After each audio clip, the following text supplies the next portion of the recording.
SCB medical अग्निकांड जो मैंने प्राण हराई से नाम को आज प्लाकार्ड द्वारा बीजेडी तरफ कांग्रेस तरफ सीपीएम तरफ विधानसभा सम्मुख में रखा जाई श्रद्धांजलि अर्पण करा जाउची। आम सहित अच्छा बीजेडी विधायक श्रीजुक्त गणेश्वर बेहेरा सहित आलोचना करेंगे। सर जो अभिनव ढंग से बर्तमान आप मृतकों को आत्म सद्गति निमंत्रण श्रद्धांजलि जनवाक चाहते हैं, तो वास्तविक सर श्रद्धांजलि तो चिराचित ढंग चले कि सर विधानसभा सम्मुख में जनवाक कौन चाहती आम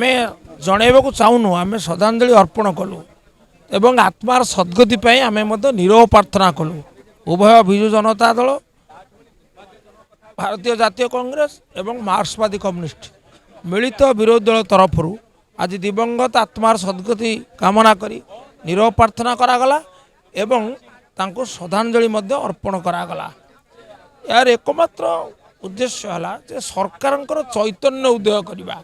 सरकार उदासीन, सरकार निदाविष्णु, सरकार दायित्वहीनता एवं सरकार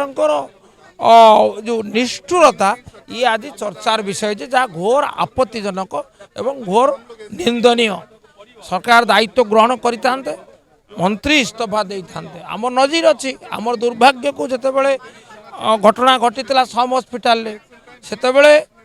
स्वास्थ्य मंत्री को विदा हवा पड़ा एवं से तार जे मुख्य गिरफ करा जाइतिला से गिरफ होते जेल भगी से तो बेसरकारी हस्पिटाल ये वर्तमान सरकारी हस्पिटाल कहीं ये से आज सरकारी दल भारतीय जनता पार्टी से अंतवस्त्र पिंगी देते प्रतिवाद आमे तो ता चाहूनु आमे चाहूँ उत्तरदायित्व हूँ सुशासन अन्य नाम जो उत्तर दायित्व ना से सुशासन शासन ना उत्तरदायित्व दाबी करे जे मंत्री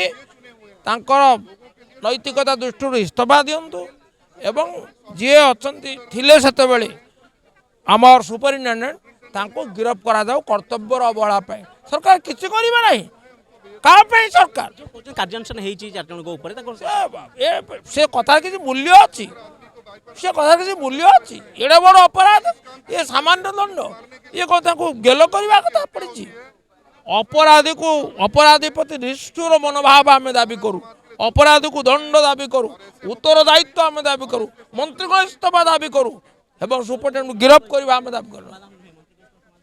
मंत्री इस्तीफा निश्चित भाव में समाधान बाट खोल कारण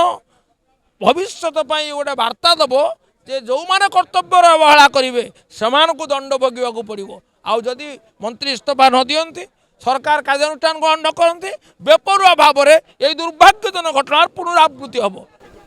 देखो घटनार पुनरावृत्ति न हो जमी से भाव जेन सबुबले सरकार सचेतन रे से प्रति ध्यान देवाई ए अभिनव प्रतिवाद एसहित जो दिवंगत आत्मा रही श्रद्धांजलि जनइबार चेष्टा करिसेंती उभय बीजेडी कांग्रेस एवं सीपीएम। तेबे जदि सीधा सड़क अन्य कथा कहवा जब आम सहित अच्छा सीएस राजनेका कांग्रेस विधायक राजन बाबू अभिनव ढंग से बर्तमान श्रद्धांजलि ज्ञापन कर लगुच आपको याद्वारा सरकार आउ बेसी प्रभावित हो बोली देखो अत्यंत दुखर घटना मुख्यमंत्री को शब्दी भगवान दिंतु। आज जो श्रद्धांजलि सभा आम ये करूँ 11 दिन आम रिचुआल हुए जोटा थाए आमर माने परंपरा थाए से आज आम श्रद्धांजलि दूचु जो 73 जन मृत्यु होती है मृत्यु नहीं हत्या कराई। खुद मुख्यमंत्री निजे संज्ञान नेबा कथा स्वास्थ्य मंत्री को कहीं मुख्यमंत्री डरुंच से जिनसा भी एक्सप्लेन करवा कथा ता संगे संगे जो अयोग्य आमर सुपरिटेडेंट डेप्यूटी सुपरिटेडेंट और ट्रमा केयर सेंटर जो इंचार्ज अच्छा अरेस्ट करवा कथा क्रिमिनल प्रोसीजर होगा कथा। जदि मुख्यमंत्री घमंड रे बसचंती धृतराष्ट्र भाया बसचंती तांकू एमती ओडिशा को एमती मुख्यमंत्री दरकार नहीं। मुख्यमंत्री खुद निजे संज्ञान नियंतु आ निजर जोड़ा दायित्व अच्छी लोकों प्रति जो दायित्व हवा कथा ताको बहन करंतु। ये आज प्रार्थना सभा भी रखी आम मुख्यमंत्री सद्बुद्धि प्रार्थना करूँ। जदि मुख्यमंत्री ये जिनस करेनि ओडिशा ताको देखुची जनसाधारण को ऊपर जो अत्याचार कर लोकों मुख्यमंत्री होते कहवाई लोकों सरकार थियोरी रे कहले हेनी प्राक्टिकाली करने को पड़ो ऑन ग्राउंड करने को पड़ो। 13 जनकर जोटा मृत्यु है मंत्री मानिले कि मंत्री कहते टर्मिनाल इलनेस रे डेथ होती